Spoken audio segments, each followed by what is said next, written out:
अस्सलाम वालेकुम। Doctor ज़हरीन vlog में खुशामदीद। आज बात करेंगे 2 अज़ीम सियासी रहनुमाओं की वापसी के हवाले से। उनमें से एक रहनुमा तो आपको पता है 21 अक्टूबर को वापस आ रहे हैं, मियाँ मोहम्मद नवाज़ शरीफ साहब खुद ही अपने आप को जलावतन करके, खुद ही आराम से ठंडे-ठंडे लंदन में 4-5 साल गुज़ार कर अब वो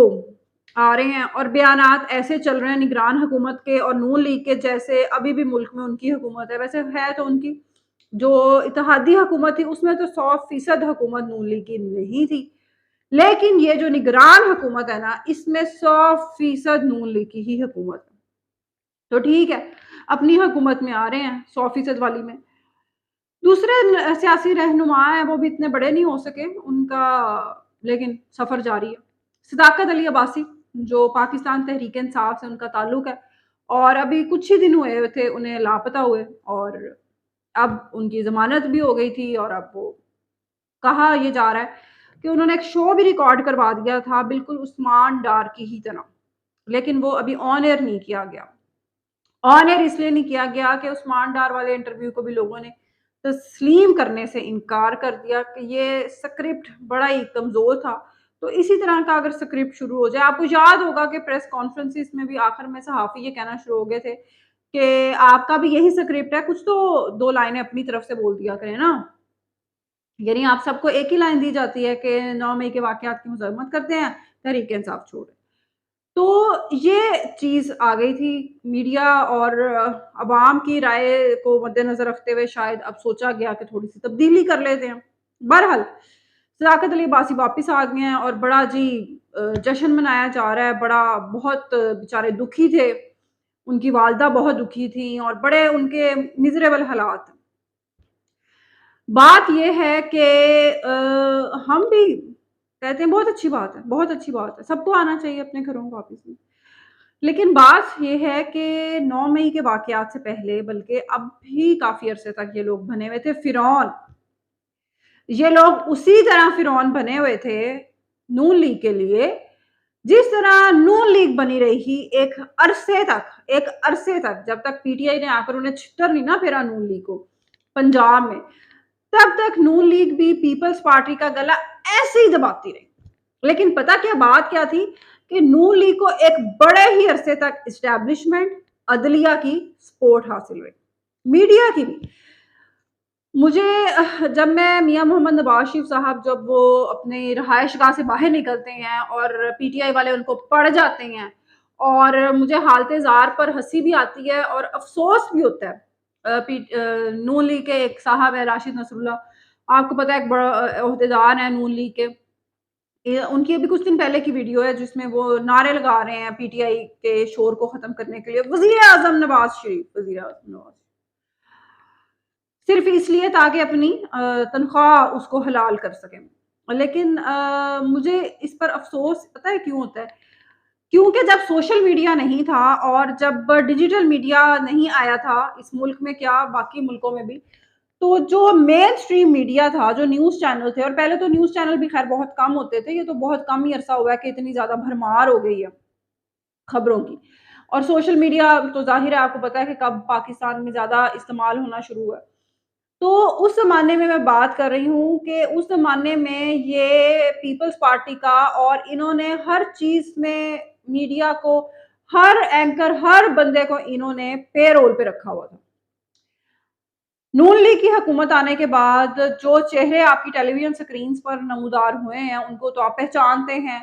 और अच्छी तरीके से जानते हैं कि ये नून लीग के कैंप से ताल्लुक़ रखने वाले सहाफ़ी हज़रात हैं। ये वही लोग थे जिन्हें 80s 90s में बनाया गया, अब तो ख़ैर उनमें से ज़्यादातर अपनी उम्र के 50वें या 60वें साल में हैं। तो इन्होंने वही हरकत की थी बिल्कुल जो पीटीआई के साथ हो रही थी। पीटीआई वाले तो बड़े खुशनसीब हैं कि एक दिन जाते हैं, 10 दिन शोर मचता है, ओए होए होए होए! बड़ा ज़ुल्म हो गया, बच्चों को नहीं मिलने दिया जा रहा, ये हो गया। फवाद चौधरी तो एक दिन जेल गया था, उसकी बीवी बच्चों को डाल के मज़े से चली जाती थी कि हाय जी मैंने तो मिलना है। हालाँकि जेल में ऐसे रोज़ मिलने का दिन होता ही नहीं है। तो इस किस्म की हरकत ये लोग करते हैं सोशल मीडिया पर। अमेरिका में मुज़ाहरे हो रहे हैं फवाद चौधरी को रहा करो। जब पीपल्स पार्टी के तो बेशुमार कारकुनों की दास्तानें बाहर कभी आ ही नहीं सकी। شاہی قلعے میں کیا ہوتا رہا، اور اس قسم کی کتنی کہانیاں ہیں جو آج کے پنجاب سے تعلق رکھنے والے لوگ جانتے ہی نہیں ہیں، کیونکہ اس زمانے میں سوشل میڈیا بھی نہیں تھا، لوگوں میں ضیاء کا جو 10 سالہ دور تھا اس میں لوگوں میں خوف اور ڈر اتنا زیادہ بیٹھ گیا تھا، جو لوگ زیادہ تر لوگوں کو مار دیا گیا، کچھ لوگ 10 10 سال جیلیں جنہوں نے کاٹی، یہ کہانیاں تو کبھی سنائی نہیں گئیں، یہ کہانیوں کا تو کسی کو پتہ ہی نہیں چلا کہ کس طریقے سے پنجاب میں پاکستان پیپلز پارٹی سے تعلق رکھنے والے خاندانوں پر زمین تنگ کر دی گئی، عدلیہ کے تھرو، ججز کے تھرو، تھانے کچہری کے تھرو انہیں ذلیل کیا گیا، ان کے کاروبار بند کیے گئے، ان سے نوکریاں چھین لی گئی، ان کی نسلیں مٹا دی گئیں، زیادہ تر لوگوں نے، کئیوں نے باہر جا کر باہر کے ملکوں میں پناہ لی، مطلب ایک ظلم کی داستان ہے۔ آج پی ٹی آئی اتنا رو رہی ہے کہ ہمارے ساتھ یہ ہو رہا ہے، آپ لوگ تو ایک دن جیل میں جاتے ہیں، ہیرو بن جاتے ہیں، صنم جاوید کی داستانیں بن گئی، حالانکہ ان کے ساتھ تو ایسا کچھ بھی نہیں ہو رہا۔ عثمان ڈار کے بارے میں تو کہا جاتا ہے کہ پہلے 24 گھنٹے میں ہی وہ تیار ہو گیا تھا کہ نہیں ٹھیک ہے میں دے دیتا ہوں انٹرویو،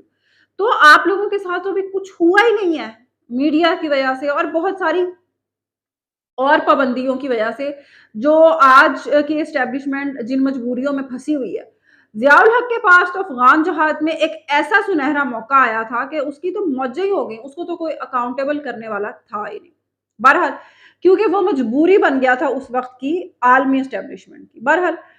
اچھی بات ہے واپس آ گیا، لیکن بہت سارے اور لوگ ہیں جو ابھی تک واپس نہیں آئے، اور اس بارے میں بھی بات کرتے ہیں کہ کون کون سے لوگ واپس نہیں آئے، فاروق حبیب، شیخ رشید اور بہت سارے لوگ ہیں جن کا ابھی پتہ نہیں چلا، اور مراد سعید کا تو ابھی پتہ ہی نہیں ہے نا کہ انہیں پکڑا بھی گیا، گرفتار بھی کیا گیا کہ نہیں۔ یہ اصل میں دو طرح کے لوگ تھے، زیادہ تر جو سیانے لوگ تھے وہ تو 9 مئی کے بعد نکل لیے کہ ہم نے تو الیکشن لڑنا ہے، اسمبلی میں پہنچنا ہے، پنجاب کی بات کر رہی ہوں زیادہ تر۔ اس کے بعد جو دوسری کلاس تھی جس میں فاروق حبیب یا عثمان ڈار یا یہ لوگ شامل ہیں، یہ انہیں زیادہ عرصہ نہیں ہوا تھا اسمبلی یا الیکشن کی پولیٹکس میں آئے ہوئے، انہیں زیادہ عرصہ نہیں ہوا تھا، ان کی سیاست کا دار و مدار زیادہ تر سوشل میڈیا پہ تھا یا عمران خان پہ تھا، ان کو لگا کہ اگر ہم عمران خان کے خلاف جائیں گے تو سوشل میڈیا سے ہم ہاتھ دھو بیٹھیں گے، اپنی فالوئنگ سے ہاتھ دھو بیٹھیں گے، اور ایکسکیوز می اور ہماری جتنی بھی پاپولیرٹی ہے عمران خان کی وجہ سے اس میں بڑا مسئلہ آئے گا، تو یہ لوگ اپنی بے وقوفی میں ابھی تک اس کے ساتھ حالانکہ یہ کوئی مشکل کام نہیں ہے، جس قسم کے ان کے نظریات ہیں اور ان کی نظریاتی جتنی کمٹمنٹ ہے عمران خان سے، تو لیکن یہ اس چکر میں عمران خان صاحب کے ساتھ ابھی تک اپنے آپ کو ظاہر کرتے رہے کہ ہم موجود ہیں، دیکھیں کب تک یہ چلتا ہے۔ بہرحال ایک بات میں کہوں گی کہ نون لیگ کا مکافات عمل پی ٹی آئی کی شکل میں پنجاب میں بڑی ہی جلدی ہو گیا، بڑی جلدی ہو گیا، اتنی جلدی کا کسی نے شاید تصور بھی نہیں کیا ہوگا کہ اب نون لیگ کو بندے ہی نہیں مل رہے الیکشن کے لیے اور واپس آنے کے لیے، استقبال کے لیے۔ میاں محمد نواز شریف اب ڈیٹ تو دے چکے ہیں، اور چونکہ ان کی صاحبزادی ان کو کہتی رہتی ہیں کہ آجو باؤ جی آجو، کیونکہ اگر وہ نہ آئے تو شہباز شریف کو ٹکر کیسے دیں گی مریم بی بی، تو ان کی مجبوری بن گئی ہے آنا، لیکن انہیں نظر آ رہا ہے کہ جو حالات ہیں لوگوں کے اور شہباز شریف صاحب کا جو استقبال لاہور میں کیا گیا تو وہ ان کو نظر آ رہا ہے۔ اسی نوٹ کے ساتھ اختتام کرتے ہیں آج کے اس ویلاگ کا، کہ پاکستان میں یہ جو دائروں کا سفر ہے ہر کچھ سال کے بعد کسی سیاسی پارٹی کا اور سیاسی انتقام کا اور اسٹیبلشمنٹ کی پولیٹیکل انجینئرنگ کا، یہ سفر کاش کے بند ہو جائے اور جلدی بند ہو جائے، آمین، اللہ حافظ۔